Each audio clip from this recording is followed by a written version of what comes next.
নমস্কার। নেতাজির জন্মদিন উপলক্ষে আমার নিবেদন কবি সুরেন্দ্র চক্রবর্তীর লেখা সুভাষের ভারত।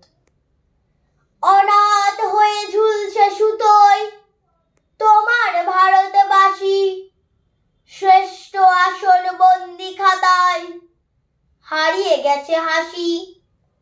যোগ্য নেতার বড়ই অভাব, যোগ্য আসনে ফাঁকা, স্বপ্ন তোমার বিভীষিকায় করবে কেতা পাকা।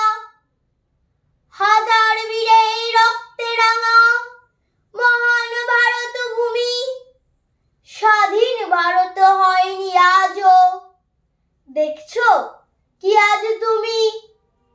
তোমার কণ্ঠে সাম্যের বাণী শুনেছে ভারতবাসী, ক্ষমতার জোরে সমতা নেই, গলায় দিয়েছে ফাঁসি।